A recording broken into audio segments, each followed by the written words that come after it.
A Missão do Espiritismo. Obra psicografada por Hercílio Mas. Espírito Ramatiz.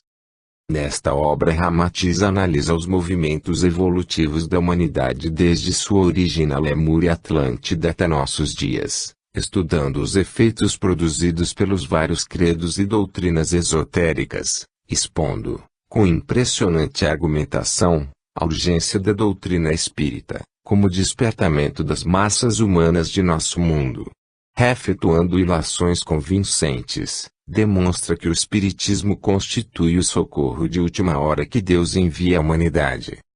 Universalista, como a tônica original da doutrina espírita, esta obra de Ramatiz examina sucessivamente os grandes movimentos religiosos, o catolicismo, o protestantismo, o budismo, a teosofia umbanda, e as relações do espiritismo com cada um deles, e ainda com o evangelho, a Bíblia e a psicanálise, e a sua posição ante a homeopatia. Ramatiz delineia a missão transcendental da doutrina espírita, que, ao invés de mais uma doutrina, sectária e exclusivista, foi prevista pelo alto como elo de união fraterna entre crenças e religiões. Como síntese acessível ao homem contemporâneo das grandes verdades ocultas iniciáticas, possibilita ao espírito ocidental, neste século da transição planetária, efetuar a iniciação à luz do dia.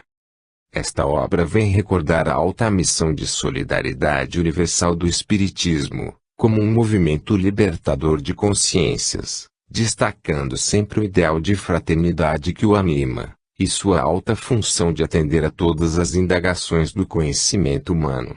Ao mesmo tempo, como um estudo de religiões comparadas, traz valiosas informações sobre os conteúdos dessas diversas correntes, salientando-se as preciosas informações sobre a Umbanda e sua elevada missão, esquematizada pelo alto para o terceiro milênio. Homenagem a Paulo Castaldelli, minha rogativa ao Pai, para que lhe sustente o ânimo de acolher os irmãos, cuja existência dolorosa é um benefício de redenção para o seu espírito endividado. Curitiba, 18 de fevereiro de 1967. Hercílio Mas. Invocação às falanges do bem. Doce nome de Jesus, doce nome de Maria, enviai-nos vossa luz, vossa paz e harmonia. Estrela azul de Dharma, farol de nosso dever. Libertai-nos do mau karma, ensinai-nos a viver. Ante o símbolo amado do triângulo e da cruz, vê-se o servo renovado por ti, ó Mestre Jesus. Com os nossos irmãos de Marte façamos uma oração, que nos ensinem a arte da grande harmonização. Invocação às falanges do bem. Do ponto de luz na mente de Deus, flua luz às mentes dos homens, desça luz à terra. Do ponto de amor no coração de Deus, flua amor aos corações dos homens, volte Cristo à terra. Do centro onde a vontade de Deus é conhecida, guia o propósito das pequenas vontades dos homens, o propósito a que os mestres conhecem e servem. No centro a que chamamos a raça dos homens, cumpra-se o plano de amor e luz, e mure-se a porta onde mora o mal. Que a luz, o amor e o poder restabeleçam o plano de Deus na terra. Agradecimento. Nossos sinceros agradecimentos ao irmão Edson Guiraúde, estudioso umbandista, pela ajuda que nos prestou ao esclarecer-nos sobre diversos temas de Umbanda, que desconhecíamos, facilitando-nos a composição da maioria dos rodapés expostos no capítulo intitulado Espiritismo e Umbanda. Grupo Ramatiz. Aos leitores. Em face da exiguidade de espaço nesta obra, não podemos esmiuçar o assunto em toda a sua plenitude, quanto ao capítulo Espiritismo e Umbanda. No entanto, o preclaro mentor Ramatiz prometeu ditar pelo médium uma obra mais vasta e pormenorizada sobre as atividades de Umbanda, esclarecendo seus propósitos e sua significação no Brasil. Então, serão esclarecidos satisfatoriamente os objetivos e a heróica atividade de inúmeros espíritos benfeitores, de elevada condição espiritual, que atuam no seio das falanges de Umbanda a fim de neutralizarem os efeitos maléficos da magia negra, prejudicial à evolução do homem. É um trabalho hercúleo, de atividade benfeitora, incorporado às hostes do amado Cordeiro Jesus. Nossa sincera homenagem aos espíritos resplandecentes, que abandonam sua moradia principesca, descendo ao nosso mundo desventurado, a fim de nos socorrerem nesta hora em que se aproxima a angustiosa calamidade do juízo final, pela desobediência da nossa humanidade aos preceitos estatuídos no Evangelho de Jesus. Curitiba, 27 de março de 1967. Edson Guiraúdi. Irmão Paulo Castaldelli. Passam-se os séculos e os milênios, e os acontecimentos da vida humana esfumam-se como as derradeiras cenas de um filme cinematográfico. Entretanto, no âmago do espírito ainda vibra o eco apagado das carruagens de esplendores, os gemidos dos vencidos e dos escravos, na esteira dos guerreiros, entre o delírio das multidões entusiastas e inconstantes. Passam-se os séculos e os milênios. Outra vez, a reminiscência da fúria e da insanidade afogueia a alma impetuosa e rude dos conquistadores.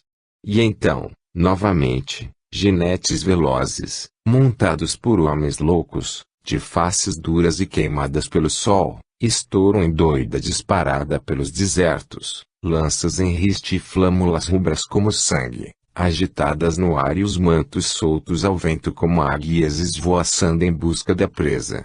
Os gritos selvagens e de triunfo sonorizam a mortífera cavalgada, enquanto caem os corpos dos vencidos pagando o tributo de resistirem à morte. Passam-se os séculos e os milênios. Mas, agora, os homens loucos, ei-los, aqui e ali, deitados nas enxergas da miséria, nas soleiras das igrejas, nos desvãos das pontes e nos bancos das praças públicas. São corpos que palpitam, semi-vivos, faces imbecilizadas, olhos apagados, membros atrofiados, figuras mongoloides e hidrocéfalas, caricaturas humanas, cujo impulso de vida estagnou, ficou paralisado no limiar da consciência do ser.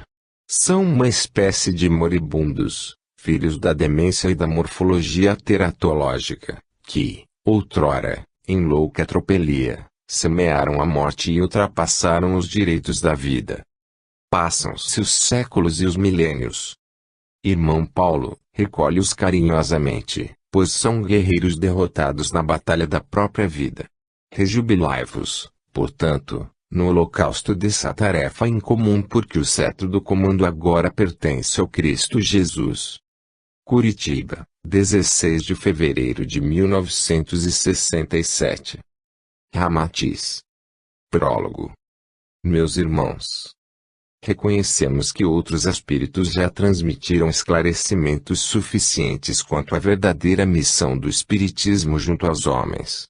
Estudiosos como Gabriel Delany, Paul Gibier, Leon Denis, Aksakoff, Lombroso, Carlo Duprel, de Rochas e outros, seguindo as normas estabelecidas por Allan Kardec, já expuseram, a contento, o sistema filosófico, religioso e científico da doutrina espírita, disciplinando as relações entre encarnados e desencarnados e satisfazendo a ansiedade humana a respeito do porquê da vida e da morte.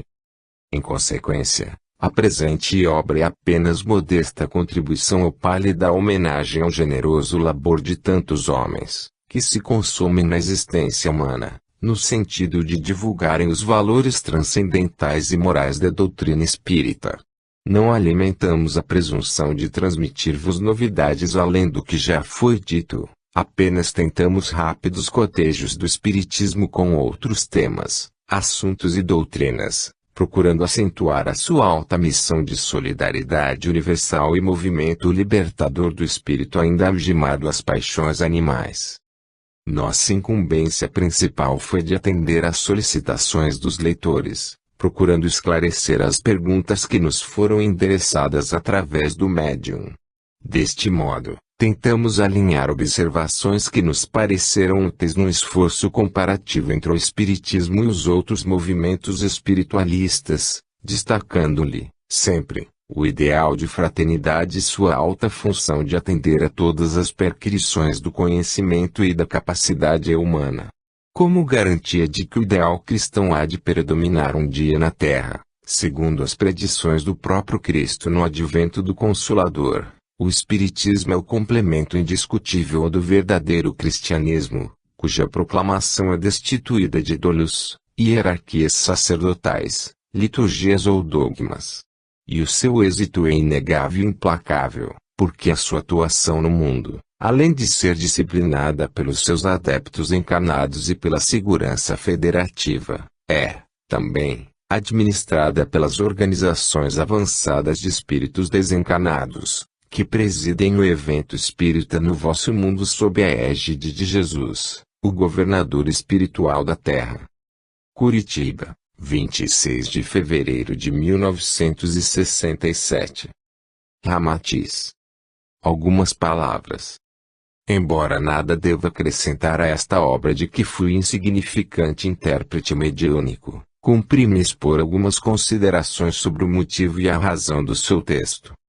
Conforme tem sido habitual nas demais obras, o texto de A Missão do Espiritismo também foi tecido à medida que os assuntos se desdobravam, por efeito da sequência das próprias perguntas.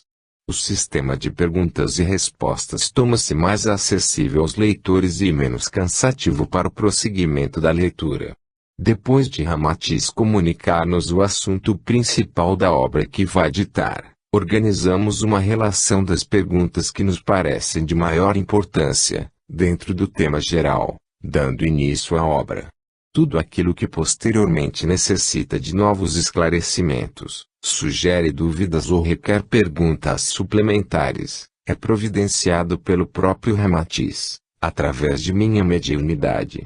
Deste modo, quando nós esgotamos a nossa capacidade e o nosso conhecimento para novas indagações sobre o assunto em foco, então, ele mesmo prossegue a composição mediúnica, no sentido de satisfazer a todos os leitores. Em A Missão do Espiritismo, Ramatiz também retorna a alguns assuntos já mencionados em suas obras anteriores, embora resumindo, clareando ou acrescentando novos esclarecimentos. Diversas vezes nos tem advertido de que as suas comunicações mediúnicas não devem ser encaradas como um motivo de entretenimento ou uma literatura atraente, nem mesmo rigidamente escravizada aos cânones acadêmicos do nosso mundo. O essencial é que o leitor tire as suas próprias ilações dos temas abordados, sem necessidade de abdicar de qualquer simpatia a outro credo ou doutrina. Por isso, as repetições insistentes sobre um mesmo assunto têm por escopo auxiliar os leitores menos familiarizados com os temas do Espiritismo a assimilar mais facilmente o que pode esclarecer as suas dúvidas. Oxalá a leitura desta obra resulte em novas reflexões sobre a vida imortal e a gloriosa missão do Espiritismo, como um movimento de influência universalista entre os homens. Curitiba, 26 de fevereiro de 1967. Hercílio Mais. A missão do Espiritismo. Pergunta: conforme afirmam os espíritas, o Espiritismo é realmente a doutrina mais compatível com a evolução do homem atual? Ramatiz: o Espiritismo é a doutrina mais própria para o aprimoramento espiritual do cidadão moderno. Os seus ensinamentos são compreensíveis a todos os homens e ajustam-se perfeitamente às tendências especulativas e ao progresso científico dos tempos atuais. É o Consolador da humanidade prometido por Jesus. Cumpre-lhe a missão de incentivar e disciplinar o derramamento da mediunidade pela carne, estimulando pelas vozes do além as lutas pela evolução moral dos seres humanos. Assim, através de médiuns, os espíritos sábios, benfeitores e angélicos, ensinam as coisas sublimes do Espírito Santo, conforme a predição evangélica. Nota: se me amais, guardai os meus mandamentos. E eu rogarei a meu Pai e Ele vos enviará outro Consolador, a fim de que fique eternamente convosco o Espírito da Verdade, que o mundo não pode receber, porque não o veio e absolutamente não o conhece. Mas quanto a vós conhecê-lo-eis, porque ficará convosco e estará em vós. Porém, O Consolador, que é o Santo Espírito que meu Pai enviará em meu nome, vos ensinará todas as coisas e vos fará recordar tudo o que vos tenho dito.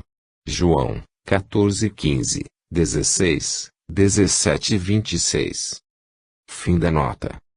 Pergunta: mas é evidente que antes da codificação espíritos homens também se redimiam através de outras doutrinas, filosofias e religiões. Não é assim?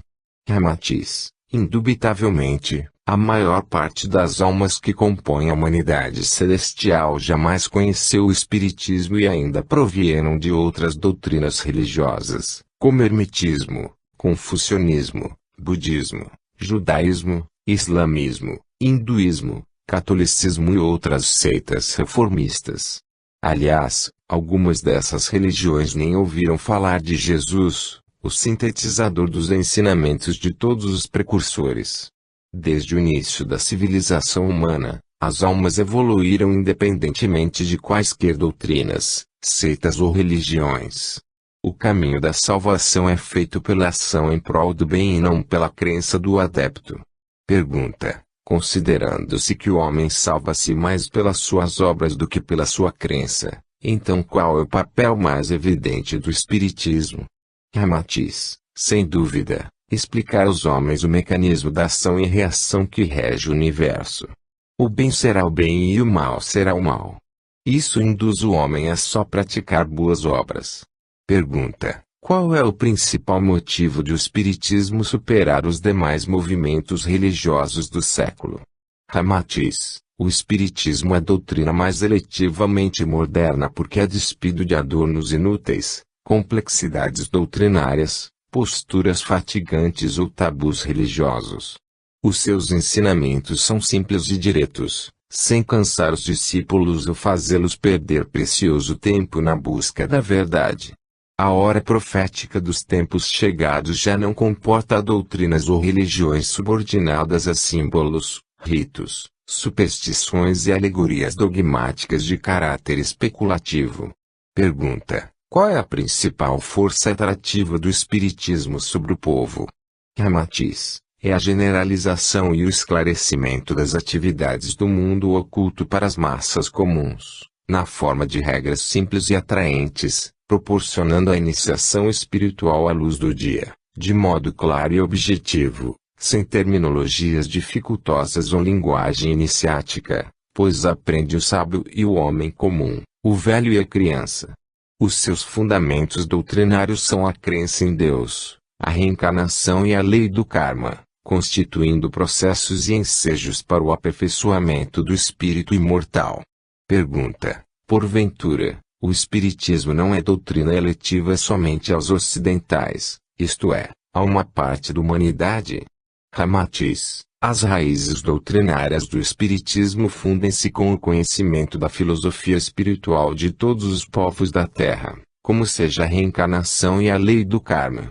Por isso, compreendem-no, facilmente, os chineses, hindus, árabes, africanos, latinos, germânicos, eslavos ou saxões. Os próprios judeus, tão arraigados aos dogmas e preceitos mosaístas, ingressam no Espiritismo, ajustam-se às práticas mediúnicas e aos seus objetivos filantrópicos. Além de doutrina facilmente assimilável a qualquer criatura, a sua mensagem ajusta-se mais a todos os homens, porque também estuda e disciplina os fenômenos mediúnicos, que são comuns a todas as raças terrícolas. A fenomenologia mediúnica tem sido acontecimento comprovado por todos os povos e civilizações como as da Atlântida, Lemúria, China, Hebreia, Egito, Pérsia, Caldeia, Cartago, Assíria, Grécia, Babilônia, Índia, Germânia ou Arábia. Comprova-se isto pela sua história, lendas ou pelo seu folclore, cujos fenômenos foram evidenciados até nos objetos e nos propósitos guerreiros dos povos mais primitivos. Os escandinavos, principalmente os vikings, narram seus encontros com bruxas, sereias e entidades fascinadoras, que surgiam das brumas misteriosas perseguindo-os durante as noites de lua cheia. As histórias e as lendas musicadas por Wagner em suas peças sinfônicas ou óperas magistrais confirmam o espírito de religiosidade e a crença no mundo invisível por parte dos povos germânicos e anglo-saxões. Eles rendiam sua homenagem aos deuses, gênios, númenes e os consideravam habitantes de um mundo estranho, muito diferente do que é habitado pelos homens. As lendas brasileiras também são férteis de fenômenos mediúnicos. No cenário das matas enluaradas surge o boitatá lançando fogo pelas narinas. Nas encruzilhadas escuras aparece o fantasmagórico Saci Pererê, saltitando numa perna só e despedindo fulgores dos olhos esbraseados. Na pradaria sem fim, corre loucamente a mula sem cabeça. Ou na penumbra das madrugadas nevoentas, os mais crédulos dizem ouvir os gemidos tristes da alma do negrinho do pastoreio. Pergunta: que significa a iniciação à luz do dia, popularizada pelo Espiritismo no conhecimento do mundo oculto? Ramatiz: antigamente as iniciações espirituais eram secretas e exclusivas das confrarias esotéricas, cujas provas simbólicas e até sacrificiais serviam para aferir o valor pessoal e o entendimento psíquico dos discípulos. Mas os candidatos já deviam possuir certo desenvolvimento esotérico e algum domínio da vontade no mundo profano, para então graduarem-se nas provas decisivas. Deste modo, o intercâmbio com os mestres ou espíritos desencarnados só era permissível aos poucos adeptos eletivos às iniciações secretas. No entanto, o Espiritismo abriu as portas dos templos secretos, eliminou a terminologia complexa e o vocabulário simbólico das práticas iniciáticas, transferindo o conhecimento espiritual diretamente para o povo através de regras e princípios sensatos para o progresso humano. Divulgando o conhecimento milenário sobre a lei do karma e a reencarnação, demonstrou ao homem a sua grave responsabilidade pessoal na colheita dos frutos bons ou maus da sementeira da vida passada. Extinguiu a ideia absurda de inferno que estimulava virtudes por meio de ameaças de sofrimentos eternos, mas advertiu que mais se salva o homem pelas suas obras do que por sua crença. Esclareceu que ninguém consegue a absolvição dos seus pecados à hora extrema da morte, através de sacerdotes, pastores ou mestres arvorados em procuradores divinos. O céu e o inferno são estados de espírito decorrentes do bom ou do mal viver.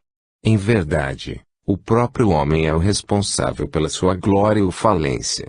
No século XX, o discípulo evolui pelas provas iniciáticas que se lhe apresentam a todo momento na vida cotidiana, sem necessidade de recolher-se a instituições, conventos ou fraternidades iniciáticas. O treinamento do espírito deve ser exercido no convívio de todas as criaturas, pois sofrimentos, fracassos, vicissitudes ou misérias do mundo são lições severas e arguições pedagógicas do alto, que graduam o ser conforme o seu comportamento. Não é preciso o homem isolar-se do mundo numa vida puramente contemplativa, a fim de alcançar a sabedoria espiritual que o próprio mundo oferece na experimentação cotidiana. O discípulo diligente e disciplinado na arguição espiritual da vida moderna promove-se para nível superior sabendo aproveitar cada minuto de sua vivência atento aos postulados espíritas e submisso aos preceitos evangélicos de Jesus. Pergunta: poderíeis dar-nos alguns exemplos práticos dessa iniciação à luz do dia? Ramatiz: é evidente que os homens frequentam igrejas católicas, templos protestantes, sinagogas judaicas, mesquitas muçulmanas, pagodes chineses, santuários hindus, centros espíritas, tátuas esotéricos, lojas teosóficas, fraternidades rosa-cruzes ou terreiros de umbanda, buscando o conhecimento e o conforto espiritual para suas almas enfraquecidas.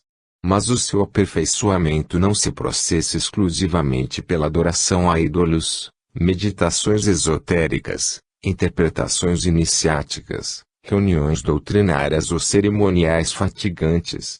Em tais momentos, os fiéis, crentes, adeptos, discípulos ou simpatizantes só aprendem as regras e composturas que terão de comprovar diariamente no mundo profano.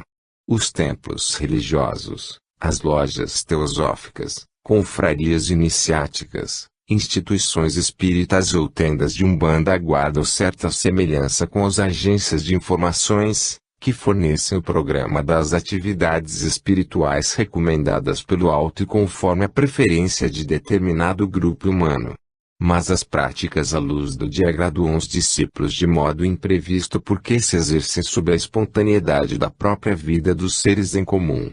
Aqui, o discípulo é experimentado na virtude da paciência pela demora dos caixeiros em servirem-no nas lojas de compras, ou pela reação colérica do cobrador de ônibus. Ali, prova-se na tolerância pela descortêsia do egoísta que fura a fila de espera, ou pela intransigência do fiscal de impostos ou de trânsito, acolá, pela renúncia e perdão depois de explorado pelo vendeiro, insultado pelo motorista irascível ou prejudicado no roubo da empregada. Assim, no decorrer de nossa atividade humana, somos defrontados com as mais graves agressões no exame da paciência, bondade, tolerância, humildade, renúncia ou generosidade. Ferindo-nos a calúnia dos vizinhos, maltrata-nos a injustiça do patrão, magoa-nos a brutalidade dos desafetos, ou somos explorados pelo melhor amigo. É o Espiritismo, portanto, com sua doutrina racional e eletiva à mentalidade moderna, que pode ensinar-nos a melhor compostura espiritual no momento dessas provas iniciáticas à luz do dia, sem complexidades, mistérios ou segredos. É tão simples como a própria vida, pois no seio da agitação neurótica e competição desesperada para a sobrevivência humana, o homem do século XX decora os programas salvacionistas elaborados no interior dos templos religiosos ou instituições espiritualistas, para depois comprová-los nas atividades da vida cotidiana. Pergunta: muitos espíritas alegam que o espiritismo deve ser predominantemente científico, e não religioso, como fazem os pregadores evangélicos lacrimosos. Aliás, baseiam-se nas próprias palavras de Allan Kardec, quando disse: o espiritismo será científico ou não sobreviverá. Que dizeis? Ramatiz: o espiritismo filosófico e científico pode satisfazer a especulação exigente do intelecto, mas só o evangelho ilumina o coração do homem. Lembremos que apesar do cuidado e atenção à contextura e capacidade da lâmpada elétrica, nem por isso ela dispensa a luz que lhe vem da usina. Por isso, Allan Kardec fundamentou a codificação espírita na moral evangélica, certo de que a pesquisa científica pode convencer o homem da sua imortalidade, mas só o evangelho é capaz de convertê-lo à linhagem espiritual do mundo superior. A missão do espiritismo não consiste apenas em comprovar a vida imortal, mas também consolar o espírito, acendendo-lhe a luz na lâmpada da consciência para depois iluminar o próprio mundo. Pergunta: naturalmente, esses espíritas temem uma vulgarização religiosa do espiritismo à semelhança do que já aconteceu com a pureza iniciática do cristianismo, desvirtuado pela pompa do catolicismo e infantilizado pelos dogmas bíblicos. Ramatiz: considerando-se que o espiritismo codificado por Allan Kardec não admite imagens, culto material, simbolismos cabalísticos, insígnias, paramentos ou organizações hierárquicas, é evidente que sua mensagem espiritual não será vulgarizada por sectarismos religiosos nem desfigurada pelos enfeites e cerimoniais do mundo. Não exige templos apropriados para a adoração estandardizada com a divindade, mas admite a reunião evangélica no próprio lar ou abrigo à mão, sob a recomendação do Mestre Jesus, que assim diz: onde estiverem dois ou mais reunidos em meu nome, eu ali também estarei em espírito. Desde que ciência é sinônimo de pesquisa e exatidão, o espiritismo é predominantemente científico, pois além de sua pesquisa incessante sobre a vida oculta, distingue-se pela exatidão dos seus princípios claros e insubstituíveis porque não dependem de fórmulas, dogmas ou fantasias religiosas. Ademais, não há sacerdotes ou instrutores intermediários interpretando de modo pessoal ou interesseiro os ensinamentos espiritistas, como é o caso da Bíblia, fonte de centenas de seitas religiosas discutindo de modo diferente os mesmos versículos. Pergunta: opinam alguns espiritualistas que o Espiritismo não revelou qualquer novidade digna de admiração, pois a lei do karma e a reencarnação já eram postulados das filosofias orientais há milênios. Que dizeis? Ramatiz: sem dúvida, o Espiritismo apenas popularizou, de modo disciplinado e bastante fácil para a mente moderna, os conhecimentos que se estilavam na intimidade dos templos fraternistas, velados por dificultosa terminologia iniciática. Mas também rejeitou tudo que se mostrava incoerente, complexo ou passível de interpretações dúbias, embora simpático às diversas correntes do orientalismo iniciático. A codificação espírita transformou-se num copo de água límpida e sem qualquer colorido particular, perfeitamente eletiva à mentalidade ocidental e avessa aos adornos e superstições do agrado oriental. Allan Kardec adotou o método indutivo nos seus experimentos, e sua doutrina também brotou diretamente da observação dos fatos. Os postulados espíritas não são fruto direto das tradições de qualquer escola do espiritualismo oriental, pois o codificador não aceitou nenhuma afirmação a priorística, mas partiu da própria demonstração positiva para definir seus princípios doutrinários. Pergunta: poderias indicar-nos algo que Allan Kardec achou incoerente ou tenha rejeitado quanto às correntes espiritualistas do Oriente? Ramatiz: de princípio ele rejeitou o dogma da metempsicose, quando egípcios e hindus admitiam a transmigração da alma para o corpo de animal, como castigo pelos pecados mais graves cometidos pelo homem em vidas pregressas. Os sacerdotes ensinavam ao povo que o espírito encarnaria na espécie mais adequada ao tipo do seu pecado. O glutão nasceria no porco, o irascível, no touro, o bruto, no elefante, o teimoso, no asno. No entanto, Allan Kardec não só rejeitou esse postulado explicando que o espírito não retrograda, como também não admitiu a concepção reencarnacionista do brahmanismo, com sua orgulhosa divisão de castas aristocráticas e sacerdotais, ressaltando-se sobre a desprezível condição deserdada dos párias. Realmente, o Espiritismo não trouxe revelações inusitadas no campo da reencarnação e da lei do karma, já expostas milenariamente pelas escolas orientais, mas Allan Kardec só adotou tais ensinamentos ou postulados depois de submetê-los à opinião saneadora e unânime dos espíritos a serviço da doutrina.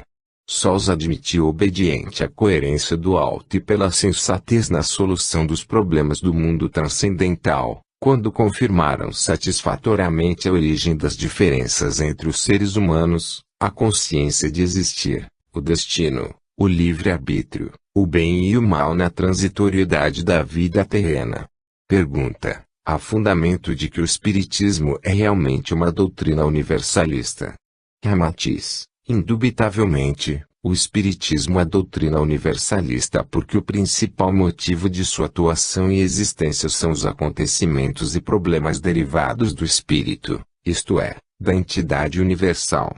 Seu motivo fundamental é o espírito imortal, seja luz, energia, chama, centelha ou ser imponderável e indescritível ao nosso entendimento humano, mas sempre além de nossa consciência com o absoluto, o alimentador da vida e do universo.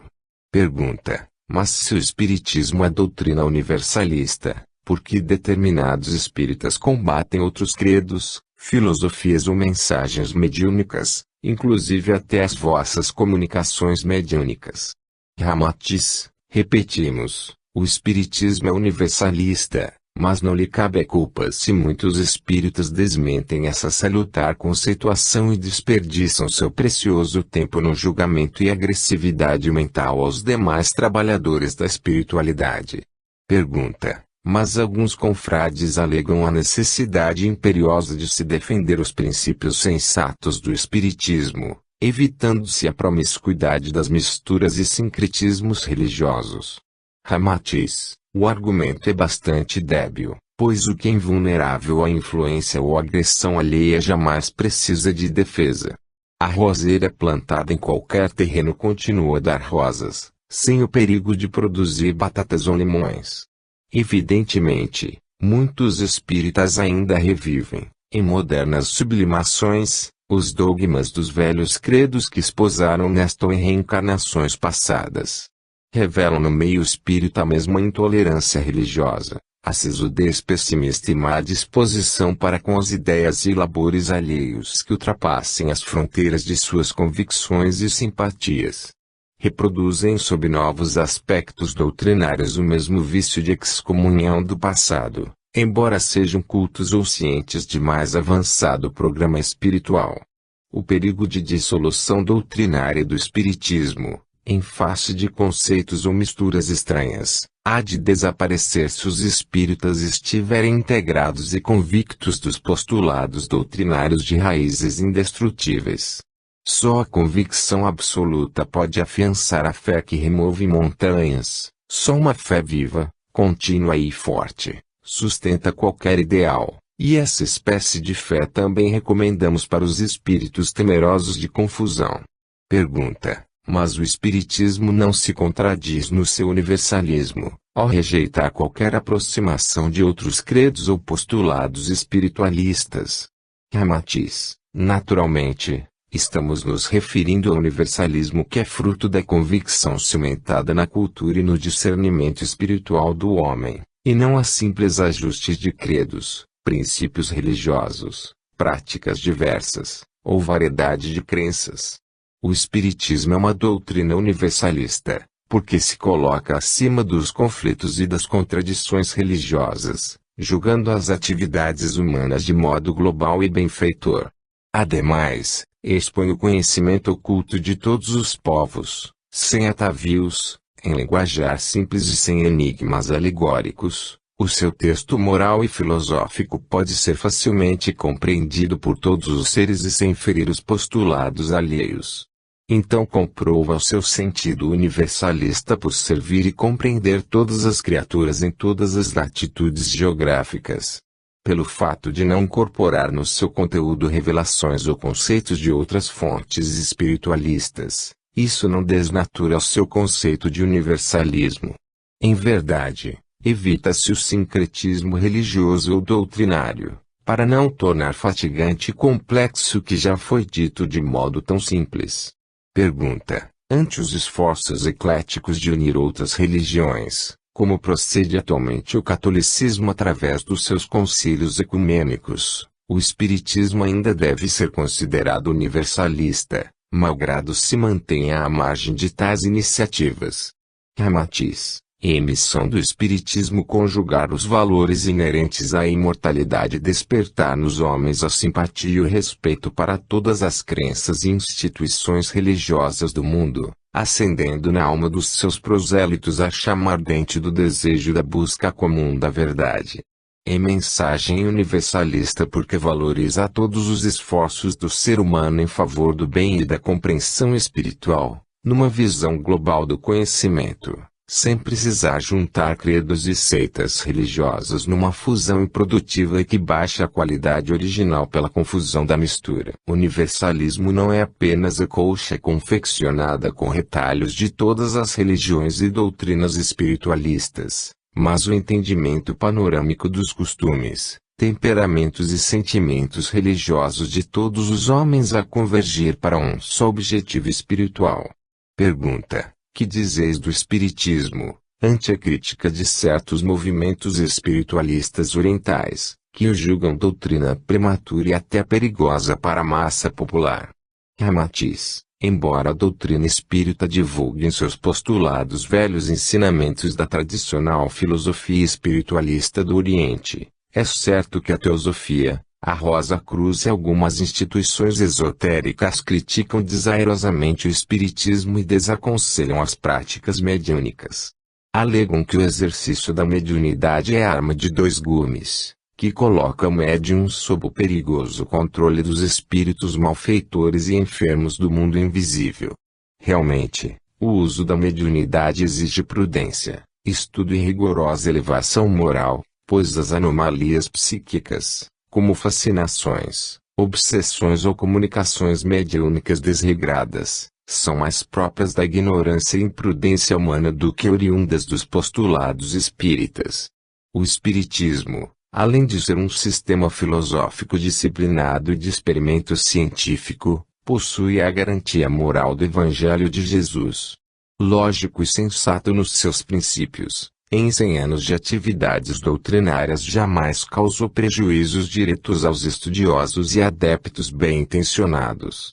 Os seus ensinamentos facilmente compreensíveis e sem objetivos pessoais, foram corporificados para a emancipação espiritual da humanidade do século XX. Pergunta: há quem diga que o Espiritismo não é a terceira revelação tão propalada pelos espíritas e prometida há 2000 anos pelo Cristo Jesus.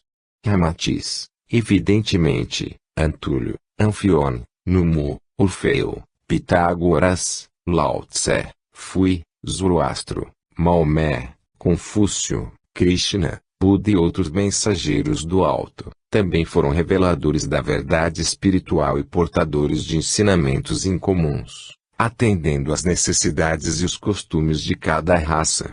De suas atividades nasceram crenças, doutrinas, confrarias iniciáticas, seitas religiosas e movimentos filosóficos, que ainda hoje ramificam-se pelo mundo e são alheias ao próprio Espiritismo.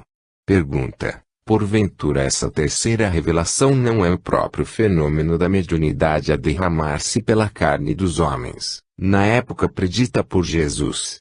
Ramatiz: o fenômeno mediúnico é inerente a todos os homens.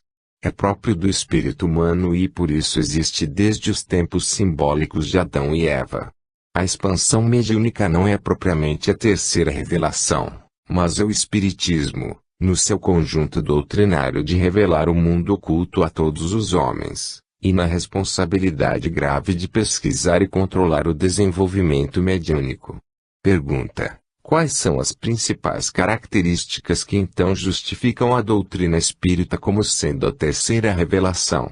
Ramatiz: o Espiritismo é realmente a terceira revelação, porque a sua mensagem mediúnica do alto, embora assemelhe seu procedimento dos demais reveladores e instrutores religiosos, distingue-se excepcionalmente pela incumbência de proceder a uma transformação radical no espírito da humanidade, assim como também já aconteceu às duas anteriores revelações de Moisés e Jesus. A primeira revelação promulgou os 10 mandamentos através da mediunidade flamante de Moisés, no Monte Sinai. A segunda revelação codificou o Evangelho pela vida sacrificial de Jesus. Em ambos os casos, foram movimentados recursos de elevada estirpe espiritual, que além de influírem decisivamente sobre a raça hebraica, ainda foram extensivos a toda a humanidade. Examinando-se as mensagens de outros instrutores, afora as de Moisés e Jesus, verificamos que elas foram algo pessoais e dirigiram-se mais intencionalmente a povos, raças e seres, cujos costumes e temperamentos eram mais eletivos aos ensinamentos da época. Antúlio, o filósofo da paz, predicou entre os atlantes, Confúcio pregou aos chineses, Orfeu particularizou-se nos ensinos do alto aos gregos, Hermes aos egípcios, Buda aos asiáticos, Zoroastro aos persas, Krishna aos hindus.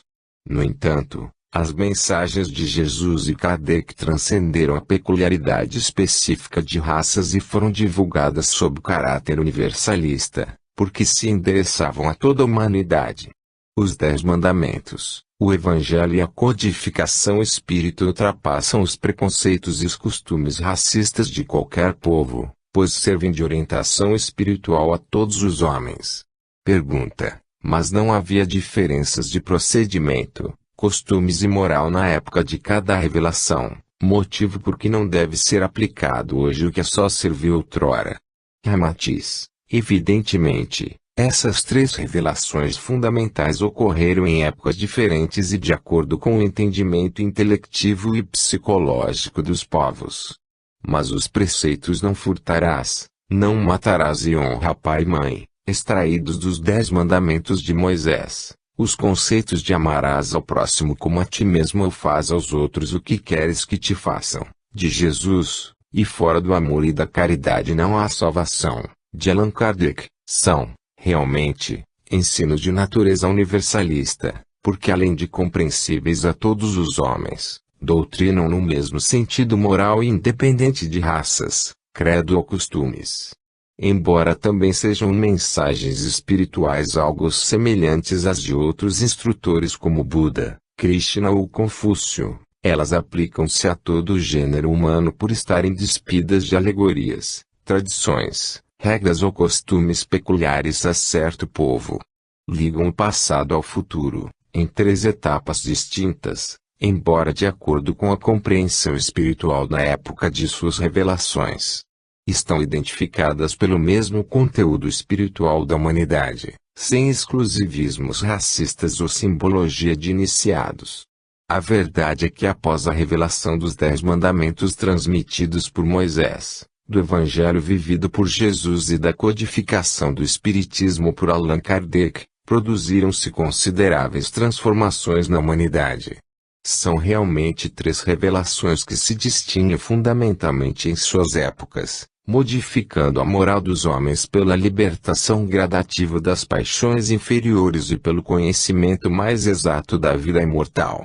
Pergunta: poderias esclarecer-nos melhor sobre o sentido messiânico da primeira revelação? Ramatiz: obedecendo ao esquema de progresso espiritual da humanidade terrena traçado pelos mestres siderais, Moisés transmitiu pelos 10 mandamentos a primeira revelação, a lei da justiça. Jesus foi o mensageiro da lei do amor através do Evangelho, e Allan Kardec, o fiel expositor da lei do dever, pela codificação do Espiritismo. A primeira revelação a cargo de Moisés foi de severa ameaça para tolher a ferocidade humana, advertindo a humanidade dos castigos infernais que deveriam punir a rebeldia contra os 10 mandamentos. A humanidade, ainda bastante escravizada aos instintos inferiores, não poderia modificar-se através de conselhos e sugestões pacíficas. Por isso, a mensagem severa de Moisés expunha os rigores da justiça divina, advertindo os homens para pensarem demoradamente no castigo, antes de pecar. As catástrofes de Babilônia, Sodoma, Gomorra, Herculano e Pompeia, depois ficaram na história como civilizações castigadas por um Deus, em face do aviltamento e deboche dos homens no desrespeito às leis divinas. Pergunta: e qual é o sentido exato da segunda revelação? Ramatiz: sem dúvida, cada revelação identifica-se num sentido educativo do espírito do homem e no modo de conduzi-lo à realidade da vida eterna. A primeira revelação foi um imperativo para o céu, através do temor e da ameaça. A segunda revelação foi um convite celestial, sob a insígnia da renúncia e do amor. A terceira revelação, o despertamento mental para que o homem alcance o Éden, na construção do seu destino. No entanto, a segunda revelação, por intermédio de Jesus de Nazaré, fez vibrar ainda mais os espíritos encarnados, que em vidas anteriores já haviam admitido seriamente as regras dos 10 mandamentos da primeira revelação de Moisés.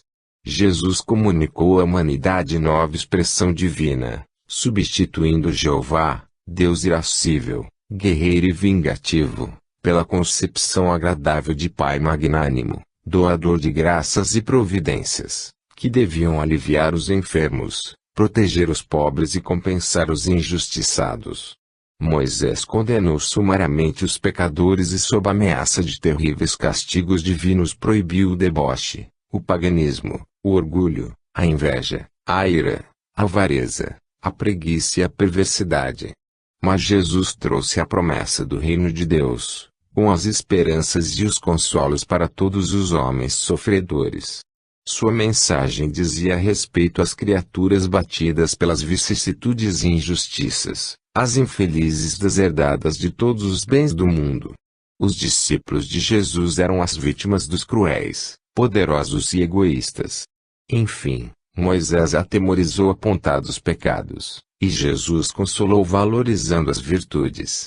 No entanto, os espíritos que admitiram a primeira revelação dos 10 mandamentos promulgados por Moisés, mais tarde, em novas encarnações, também vibraram intensamente com a mensagem divina e amorosa de Jesus, no seu admirável Evangelho.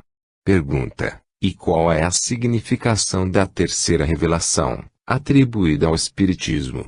Ramatiz, repetimos, Moisés revelou à humanidade a lei da justiça, Jesus a lei do amor e Allan Kardec a lei do dever.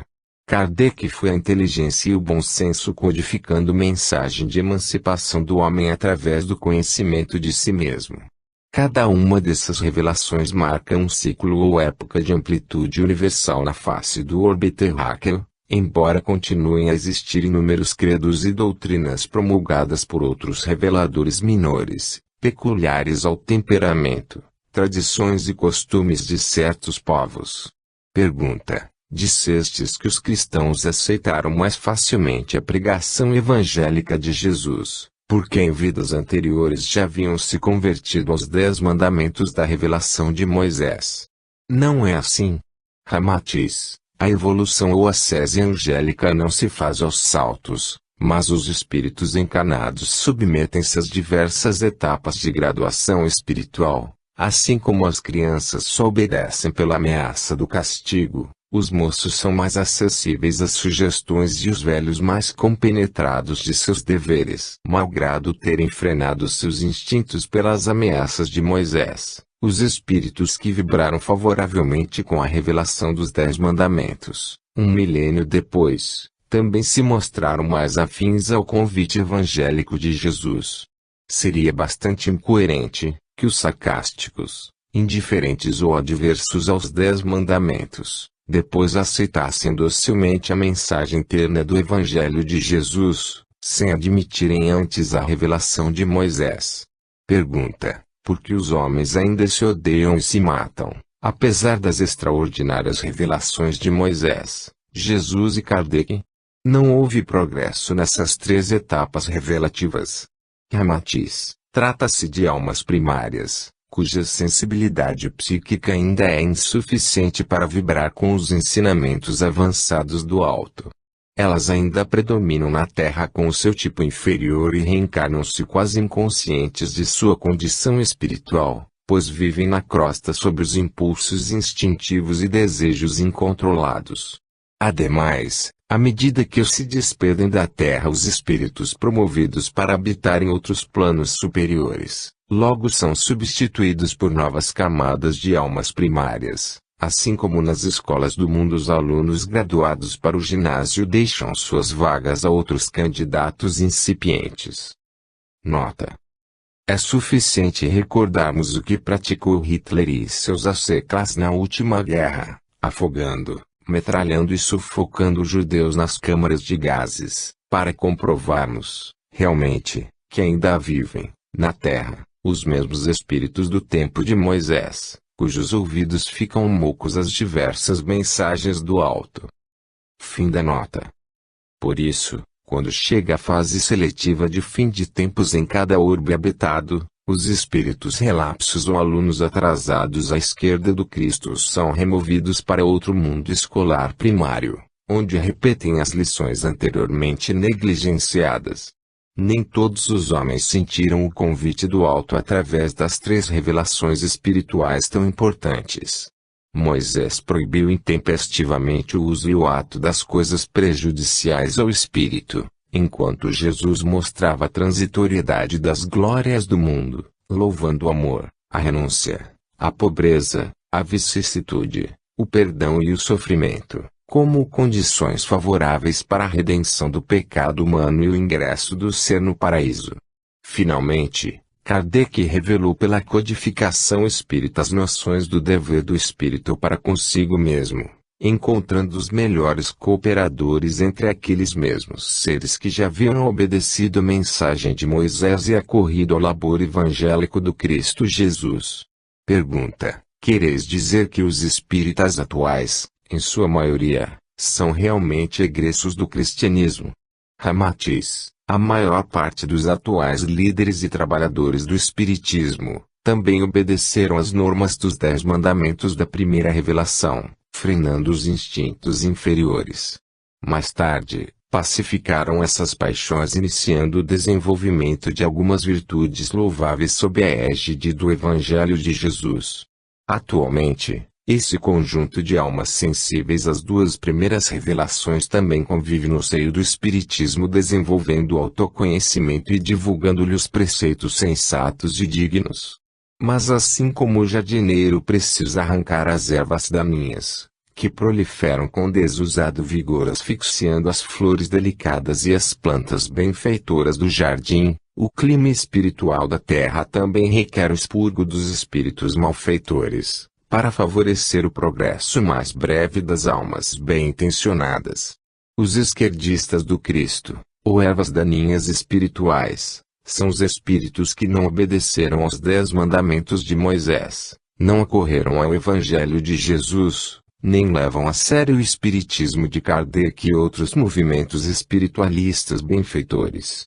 Ainda são indiferentes à sua própria aventura espiritual, preocupados somente com os seus interesses inferiores e paixões animais. Em consequência, não se modificaram com as ameaças de Moisés, não vibraram com o convite de Jesus, nem se interessam pelos esclarecimentos do Espiritismo sobre as obrigações morais do Espírito Eterno. Pergunta: o Espiritismo poderia tornar-se um ecletismo religioso?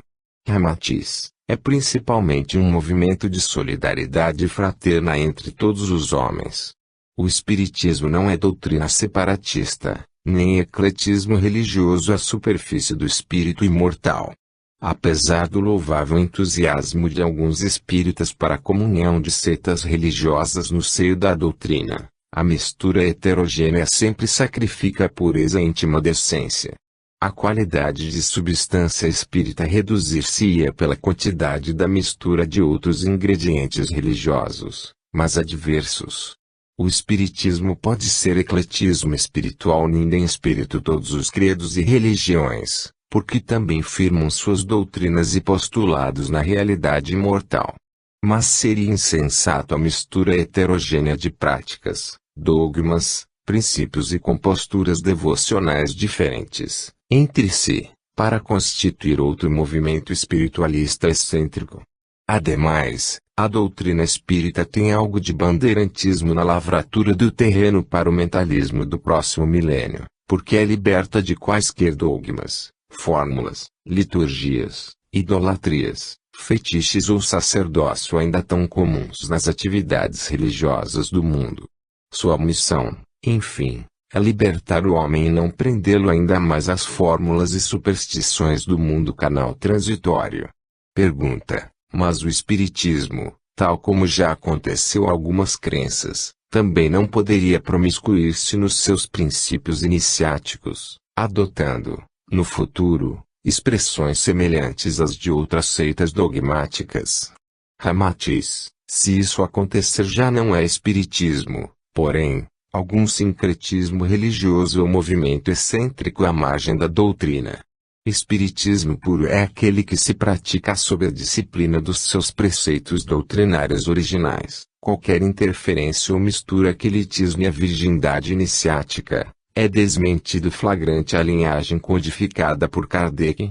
Allan Kardec não elaborou as regras e os postulados fundamentais da doutrina espírita, somente no decurso de sua última existência física, na França.